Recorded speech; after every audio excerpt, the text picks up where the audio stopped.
जय श्री राधे, जय श्री कृष्ण। मंदिर श्री बंसी वाले महात्मा यूट्यूब चैनल अंबाला शहर की ओर से आप सभी भक्तों का हार्दिक अभिनंदन है। जैसा कि आप सभी जानते हैं कि श्रीमद् भगवत गीता के महात्म्य के अध्याय 1 से लेकर अध्याय 7 तक की कथा को आप हमारे चैनल पर सुन चुके हैं। तो आज हम आपको सुनाने जा रहे हैं श्रीमद् भगवत गीता के महात्म्य के 8वें अध्याय की परम पावन कथा, जो कि इस प्रकार है। बोल श्री राधा कृष्ण भगवान की जय। बोल श्रीमद् भगवत गीता की जय। अब श्रीमद् भगवत गीता महात्म्य 8वां अध्याय। भगवान शिव कहते हैं, हे देवी, अब 8वें अध्याय का महात्म्य सुनो। उसके सुनने से तुम्हें बड़ी प्रसन्नता होगी। माता लक्ष्मी के पूछने पर भगवान विष्णु ने उन्हें इस प्रकार श्रीमद् भगवत गीता के 8वें अध्याय का महात्म्य बताया था। दक्षिण में अमर्दकपुर नामक एक प्रसिद्ध नगर है। वहां भाव शर्मा नामक एक ब्राह्मण रहता था, जिसने वैश्या को पत्नी बनाकर रखा था। वह मांस खाता, मदिरा पीता, साधुओं का धन चुराता, पराई स्त्री से व्यभिचार करता और शिकार खेलने में दिलचस्पी रखता था। वह बड़े भयानक स्वभाव का था और मन में बड़े बड़े हौसले रखता था।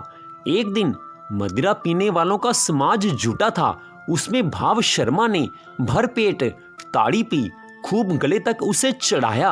अतः अजीर्ण से अत्यंत पीड़ित होकर वह पापात्मा कालवश मर गया और बहुत बड़ा ताड़ का वृक्ष हुआ। उसकी घनी और ठंडी छाया का आश्रय लेकर ब्रह्म राक्षस भाव को प्राप्त हुए कोई पति पत्नी वहां रहा करते थे। उनके पूर्व जन्म की घटना इस प्रकार है। एक कुशीबल नामक ब्राह्मण था, जो वेद वेदांग के तत्वों का ज्ञाता, संपूर्ण शास्त्रों के अर्थ का विशेषज्ञ और सदाचारी था।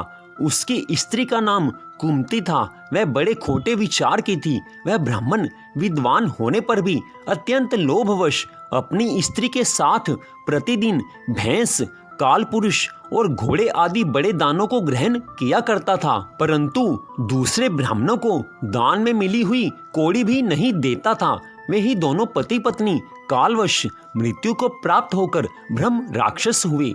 वे भूख और प्यास से पीड़ित हो इस पृथ्वी पर घूमते हुए उसी ताड़ के वृक्ष के पास आए और उसके मूल भाग में विश्राम करने लगे।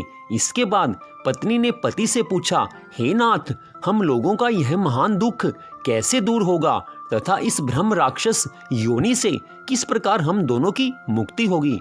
तब उस ब्राह्मण ने कहा कि ब्रह्म विद्या के उपदेश, अध्यात्म तत्व के विचार और कर्म विधि के ज्ञान बिना किस प्रकार संकट से छुटकारा मिल सकता है। यह सुनकर पत्नी ने पूछा, हे पुरुषोत्तम, वह ब्रह्म क्या है, अध्यात्म क्या है और कर्म कौन सा है? उसकी पत्नी के इतना कहते ही जो आश्चर्य की घटना घटित हुई उसको सुनो। उपयुक्त वाक्य श्रीमद् भगवत गीता के 8वें अध्याय का आधा श्लोक था। उसके श्रवण से वह वृक्ष उस समय ताड़ के रूप को त्याग कर भाव शर्मा नामक ब्राह्मण हो गया। तत्काल ज्ञान होने से विशुद्ध चित्त होकर वह पाप के चोले से मुक्त हो गया तथा उस आधे श्लोक के ही महात्म्य से वे पति पत्नी भी मुक्त हो गए। उनके मुख से देवात ही 8वें अध्याय का आधा श्लोक निकल पड़ा था। तदनंतर आकाश से एक दिव्य विमान आया और वे दोनों पति पत्नी उस विमान पर आरूढ़ होकर स्वर्ग लोक को चले गए। वहां का यह सारा वृतांत अत्यंत ही आश्चर्यजनक था। उसके बाद उस बुद्धिमान ब्राह्मण भाव शर्मा ने आदरपूर्वक उस आधे श्लोक को लिखा और देव जनार्दन की आराधना करने की इच्छा से वह मुक्तिदायिनी काशीपुरी में चला गया। वहां उस उदार बुद्धि वाले ब्राह्मण ने भारी तपस्या आरंभ की।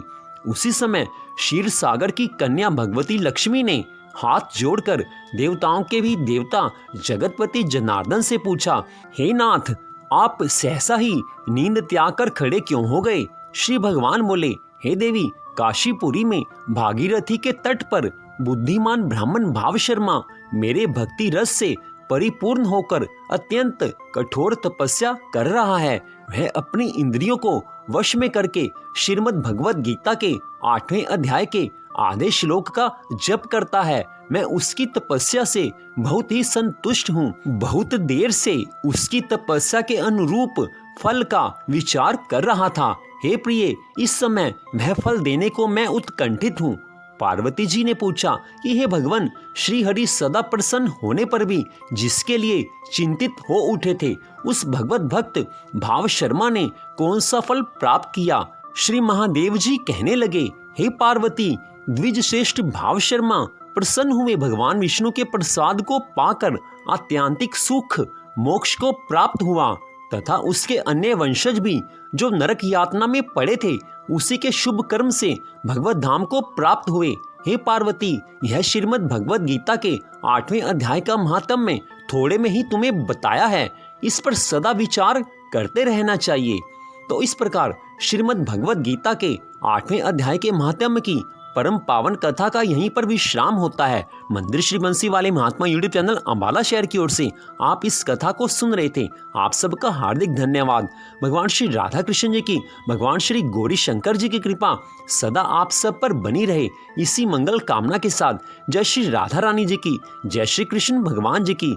जय जय श्री राधे, जय जय श्री राधे, जय जय श्री राधे श्याम।